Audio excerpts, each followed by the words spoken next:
Good afternoon. It's like 2:30 here in Lawrenceburg, Tennessee, and it's bright and sunny, but the wind is cool.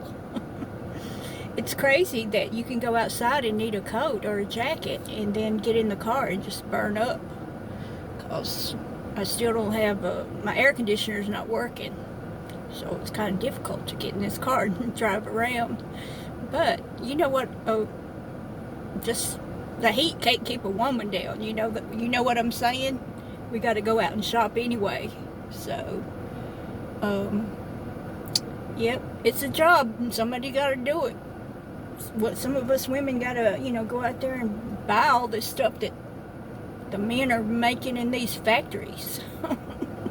Just wish I could go get a car. That would be a bigger item, I guess.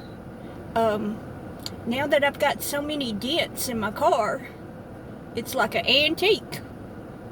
And the other day when I almost killed those people and hit their wheel, the inside of their wheel, which was on Amish buggy, got a big old gash in my car, and that was the first one that I have ever put in this car, and we've had it for about 14 years, so I think I've done good. Other people have put dents in it, even my husband. I mean, he put one in it the first week. He was backing out. We were in Florida. He was backing out somewhere, and he hit a concrete thing in the parking lot. And that was the first dent. And then after that, I mean, it was like, oh, everybody that parked by me hit it. Other people, when it was parked in my yard, they ran into it. It's just like, okay. So now it don't matter. Like I told the couple that I almost ran over, I was like, it don't matter about my car. It's okay. I'm just thankful that you guys are okay. So I really thank the Lord that He provided, that when I had to swerve to keep from hitting those people, I'm just thankful that there was no one coming in the other lane. Otherwise, we could have all been killed. Now, I'm ready to go to heaven and see the Lord and see my sons and my mother and all the good folks that I loved in this life that are up there.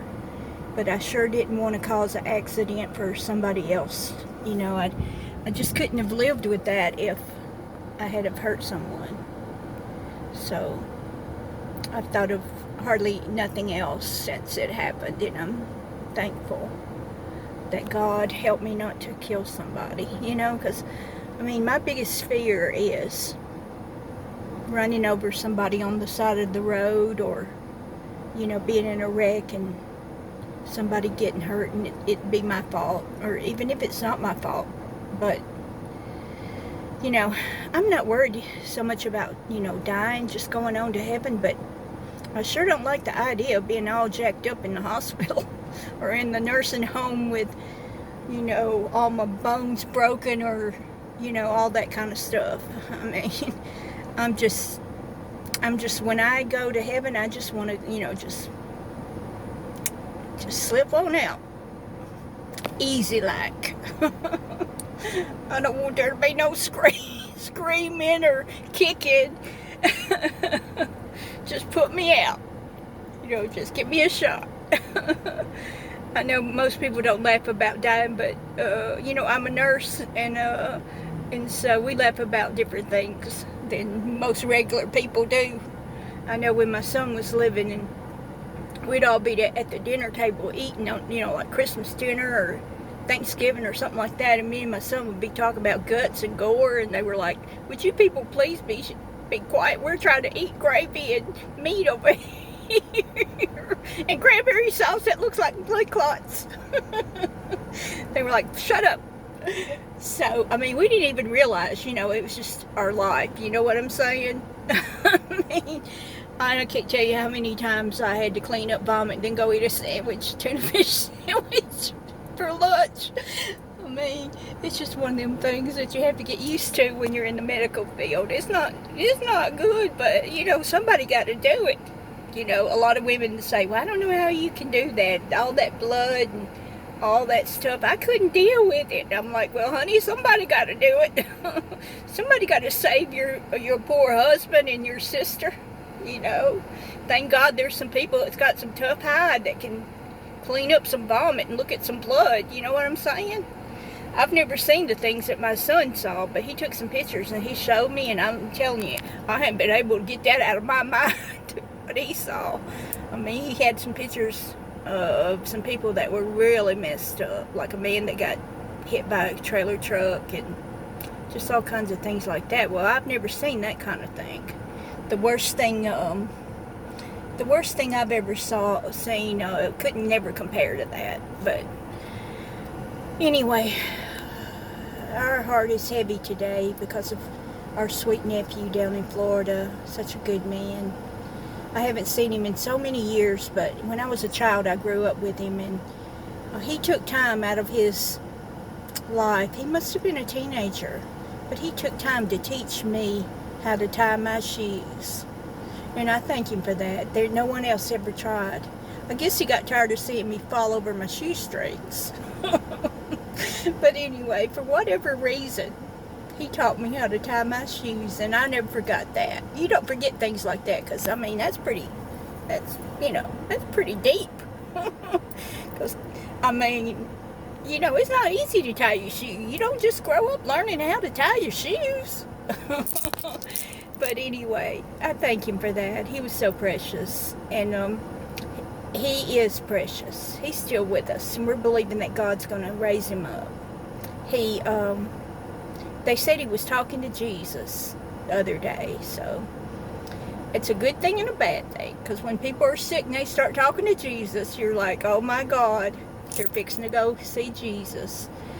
But, you know, like I said, if you know Jesus and you're ready to go, it's a good thing. It's a really good thing.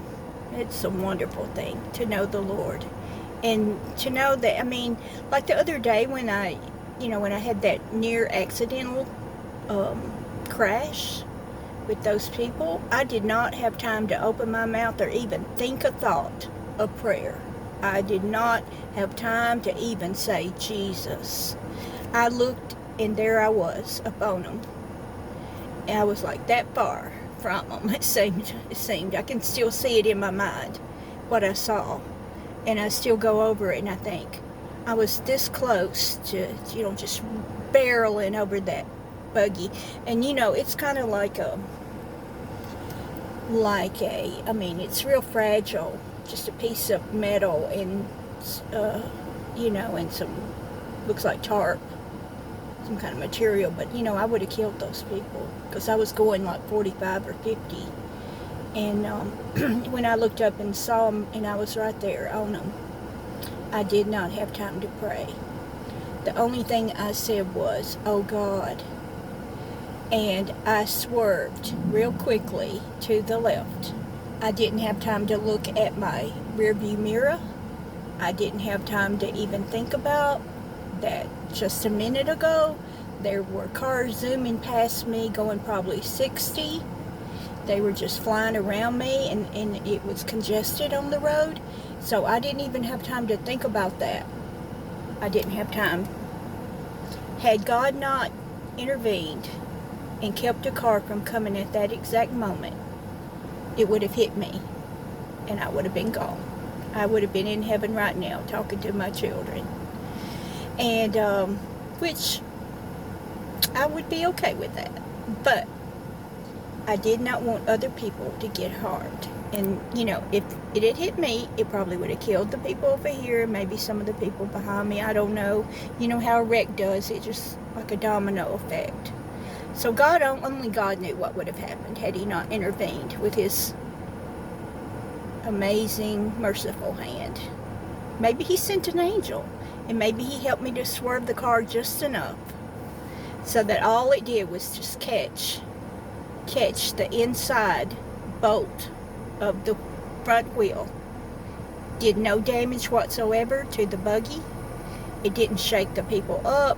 It didn't give me like a neck, I forget what you call that. When you jerk your neck and hurts. I don't have that. I don't have anything. Nothing. I just got out of that car.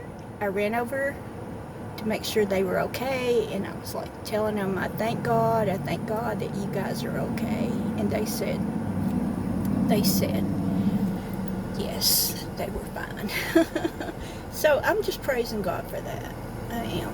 I don't know who they were. I asked him for his name, and he said, we'll just leave our names out of it, like I was going to arrest him or something. But I just wanted to pray for him, but he wouldn't give me his name. But anyway, sweet little man. And I said, well, whatever your name is, I thank God you're alive. So I just wanted to say something about that, and just to tell you, God is merciful. He watches over us, and I mean, when you can't do anything about things, he's right there. Because, I mean, I couldn't control that. I couldn't change it. I couldn't even stop. I couldn't stop this car. But God helped me, and no one got hurt. Just a dent in the car that's already been dented up. So I'm not even grieving over that. So, everything is good. Love you guys. Bye.